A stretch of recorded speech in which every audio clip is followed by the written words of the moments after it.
حدیثیں لکھنے بیٹھا. پہلی مرتبہ اس موقع پہ میں نے وہ حدیث پڑھی، اتفاق سے اس سے پہلے میری نظر سے نہیں گزری تھی. موسیٰ علیہ السلام کی روایت ہے، اس میں سب سے بڑا گناہ کیا ہے؟ سب سے بڑا ہم سمجھتے ہیں کسی کو قتل کر دینا، غیبت کر دینا، زنا کر لینا، شراب پی لینا ہے، ہم تو اس کو سمجھتے ہیں.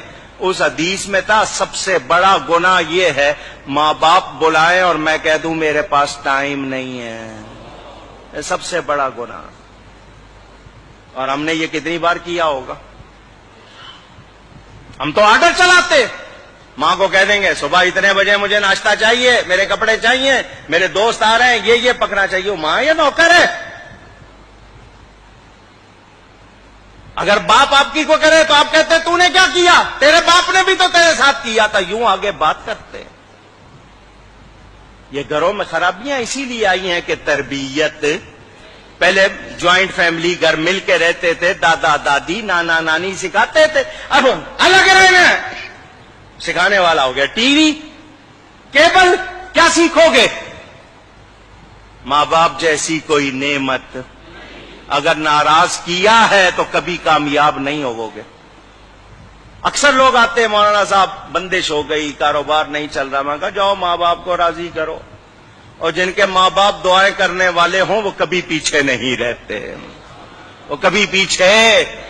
اگر ان کو ناراض کیا ان کو نیکی کر کے ان کو راضی کرو، دیکھو کاروبار چمک اٹھے گا. لیکن آپ ان کو ناراض کر کے سمجھ رہے ہو نہیں میں نے صحیح کیا تھا، پھر کچھ ملنے والا نہیں. حضور صلی اللہ علیہ وسلم کا ارشاد بیہقی شریف میں حدیث موجود، فرمایا میں عشاء کی نماز پڑھ رہا ہوتا، میری ماں میرا نام لے کر بلاتی، میں نماز چھوڑ کر ماں کے پاس جاتا. کتنا بڑا پیغام میرے آپ کے لیے. موسیٰ علیہ السلام مزاج میں تیزی تھی، اونچی بول لیتے تھے. جب جاتے تھے کوہ طور پر کلام کرنے، ماں پیچھے مصلی بچھا لیتی تھی. یا اللہ میرے موسیٰ کے مزاج میں تیزی ہے، بات کرتے ہوئے آواز اونچی ہو جائے تو معاف کر دینا. نبی تھے وہ، معصوم. ماں ہوتی ہے، دعا کر رہی ہے، ماں کا انتقال ہو گیا. موسیٰ علیہ السلام طور پر گئے، غیب سے آواز آئی آج ذرا ہوش سے بات کرنا، پیچھے دعا کرنے والی نہیں بیٹھی. اب پہچانو ہمارے گھروں میں بے برکتی اسی لیے ہے کہ ہم نے ماں باپ کی قدر بلا دی. مگر ماں باپ بھی بڑے عجیب ہو گئے، انہوں نے اولاد کے حقوق نہیں پہچانے. آرڈر دیتے ہیں یا مارتے ہیں یا سختی کرتے ہیں یا ان کی جو ضروریات پوری نہیں کرتے، تربیت نہیں کرتے. دونوں کو ٹھیک ہونا پڑے گا. اولاد پر ماں باپ کے 6-7 حق ہیں، ماں باپ پر اولاد کے 80 سے زیادہ حقوق ہے. پتہ سیکھتے نہیں. میری پوری تقریر اس موضوع پر بھی ہے، اس کی بھی ریکارڈنگ ہے، دیکھ لینا، سن لینا. پہچانو، کوشش کرو، اپنے معاشرے کو ٹھیک کرو. جہاں ماں باپ کی قدر نہیں ہوگی وہاں برکت. کتنے واقعات ہیں، عجیب واقعات.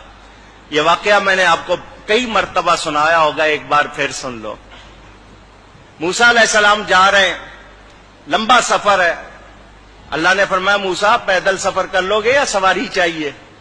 یا اللہ سواری مل جائے تو آسانی ہوگی. فرمایا یہاں ہمارا ایک بندہ ہے، جاؤ اس کے پاس، وہ تمہارے لیے سواری کا انتظام کرے گا. موسیٰ علیہ السلام چلے گئے ان کے پاس. وہ بندہ نبی نہیں تھا، اللہ والا تھا. فرمایا میں اللہ کا نبی موسیٰ علیہ السلام. اس نے قدر کی، عزت کی. حکم. فرمایا میں نے سفر کرنا، مجھے سواری چاہیے. اس نے بادل کو اشارہ کیا، اس بندے نے بادل نیچے آ گیا. فرمایا اس پر بیٹھ جائیے، جہاں کہیں گے پہنچا دے گا. موسیٰ علیہ السلام نبی ہیں، نبی کے ذریعے اس کی شان دکھانی تھی اللہ نے، نبی کی زبان سے لوگوں کو پتا چلے. موسیٰ علیہ السلام بیٹھ گئے اس پر.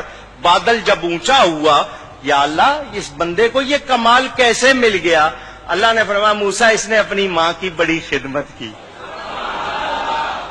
اپنی ماں کی بڑی خدمت کی، اس کی ماں نے ایک دعا دی تھی. اس کی ماں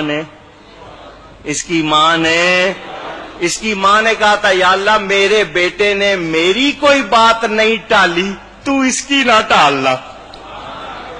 اس نے میری کوئی بات کبھی ٹالی نہیں، تو اس کی نہ ٹالنا. بس ہم اس کی ماں کی دعا کی وجہ سے اس کی ہر بات کو پورا کر دیتے. اندازہ کرو ماں باپ کی قدر پہچانو. اگر وہ وفات پا گئے ان کے لیے نیکی کرو، ہر دعا میں ان کے لیے نیکی کرو. جو صدقہ دو ان کی طرف سے دو، تمہیں بھی ثواب ملے گا، تمہارا ثواب کہیں نہیں جائے گا، ان کی روح خوش ہو جائے گی.